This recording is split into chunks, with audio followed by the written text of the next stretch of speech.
Good morning. It's time for another vlog about instruction. This week, I was having a conversation the other day with a teacher who sent an email, so back and forth email, asking about how would I suggest using the WIDA rubrics, because this was a Maryland teacher in a WIDA state. How would I suggest using the WIDA rubrics for speaking and writing to target instruction better?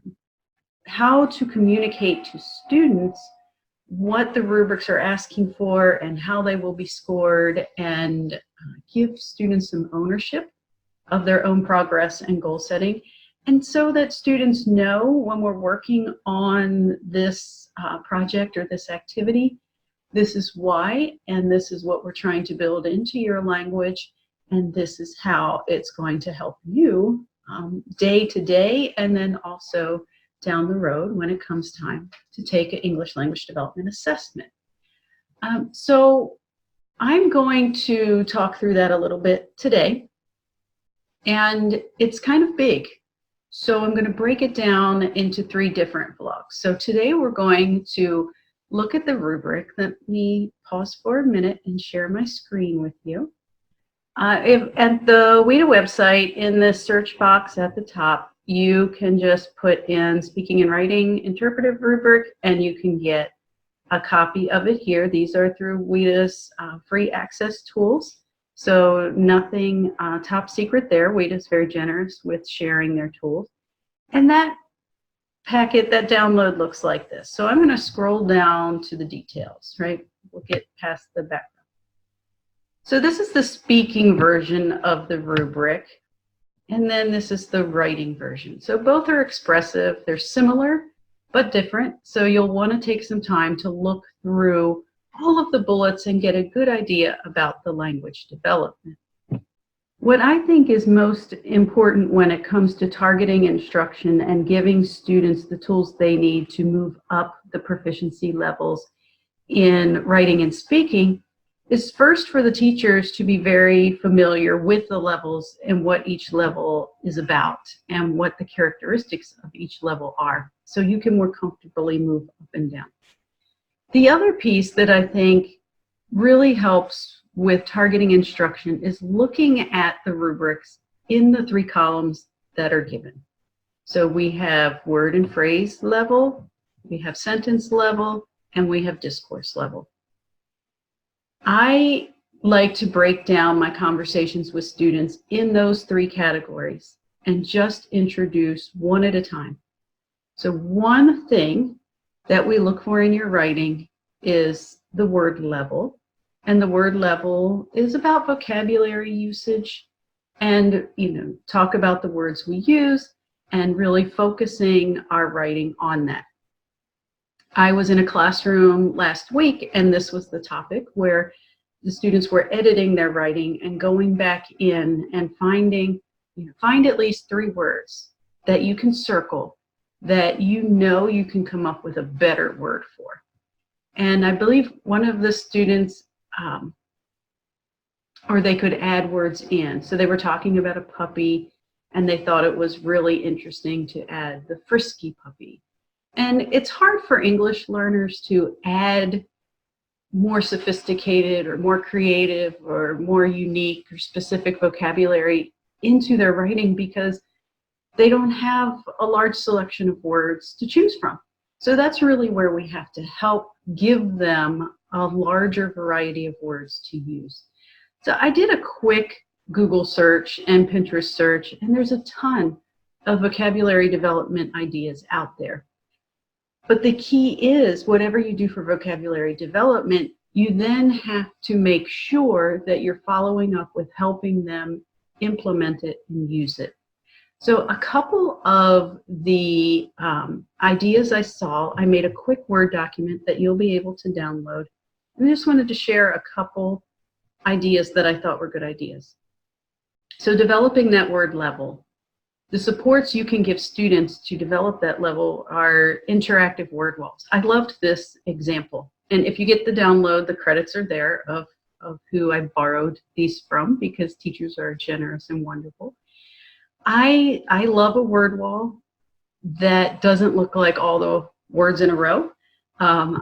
This, you can tell, is student created. There are pictures and labels, and there are pictures that mean something to the students. So they are more likely to remember them. Now, the key with the word wall is not just to make a pretty bulletin board, and that was one activity where we talked about vocabulary, we created our word wall, and then the next day, life goes on. When you are working on your writing then, and you are choosing today to focus on word level, when a student writes something, you need to be saying things like, I want you to be checking the word wall. What words from the word wall can you incorporate in your writing?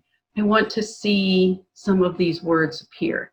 And then when you sit down in conference with a student or edit writing together, or they partner talk to your partner, look at the word wall. Where is a place that you could add some of these word wall words into your writing? Right? Make it interactive, make it a tool. If that word is important enough to put on the word wall, then that word needs to show up in your writing or your speaking. When you're talking to your partner about the light energy, make sure you're using words from our word wall. I want to hear those words. I've been in classrooms where the students get tally marks. They get points each time they use one of the target words, whether it's math or science. And that helps bring attention to raising up the level of vocabulary. In the PDF download with this blog, I put a link. Here, it's the Science Toolkit. This light energy was an example from their website, and they have a video of building a word wall together, and it's beautiful. So if you want to see it, a model lesson video, they have a great one. So I put the link there. You can check that out. It also made me think that that's coming up in my near future, in the next school visit, that we're going to do a word wall video. I liked this word wall, the Properties of Matter word wall, because it had, I like the ones like rough, smooth, bend, sparkles, because there are objects tacked to it, or like the wiggly eyes or the squishy cotton ball. These are bringing words to life and using real objects instead of just a straight list of words on the word wall. And again, in conversation and then in writing, I'm encouraging students and saying, when you're describing your matter sample, what's in front of you, I want to hear these words. When you write your explanation, I want to see these words. You give feedback around vocabulary, and then in the editing process, how can we go back and replace this description, add some more spark, add some more interest. Another activity that I used to do years ago, I heard about it so many years ago when I was a baby teacher, is the word funeral. And I did it quite a bit when I taught in the K-3 classrooms. And it was just a cute bulletin board, and we had like the funeral dirge music. And we're like, today we're saying goodbye to good, right? Good is no longer. We make a little tombstone for good. Good cannot be in your speaking or your writing anymore. And you make a big deal out of it, make it funny, and then you provide alternatives. So what could we say instead of good? And so this picture I loved because it's a picture of the word cemetery, and it shows how the students are involved in saying, this word's too boring, and here are some different things you can say. So on this one, you see they have fix or throw or very or kid. So instead of writing about a kid playing, you're writing about a student or a child or a youngster.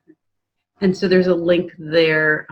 It's a cute blog for this teacher's blog spot about burying dead words. And that's a great activity that brings attention to the word level. There's another cool word wall that I liked, that it looks more teacher-made than the others that are more student-made, but it definitely catches your interest. It has labels, it has visuals. It's just a little bit more than a typical straight word wall. There's a ton of ways to do word walls.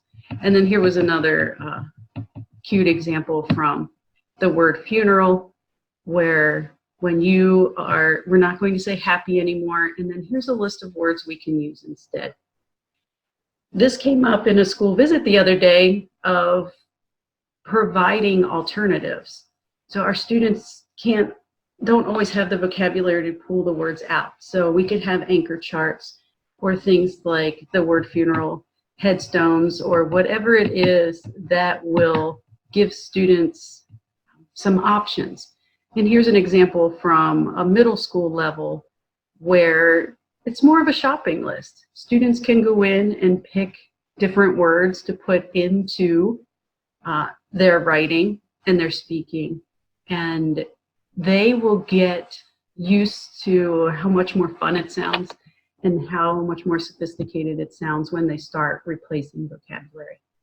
So I know vocabulary tips aren't earth-shattering and new and different, but remember, the key is that you are reinforcing and taking it back to the rubric and saying, when you replace sad with pathetic, or say with declare, each time you do that, you move your writing up this proficiency level scale.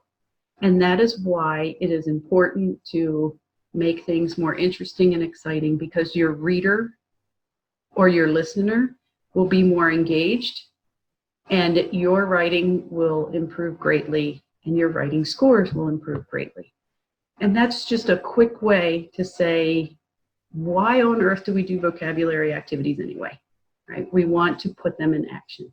So I'd love to hear some of your ideas. What do you do to build up the word dimension in the writing of your students? Do you have any great tricks and lessons that you do? I would love to get an email or a little video clip or a picture of what you do, and we can start building a little bank of more ideas that we can share. Those are just a very few quick ones, and then we'll be back again with focus on the sentence level in the future. So thanks for stopping in today, and have a great day.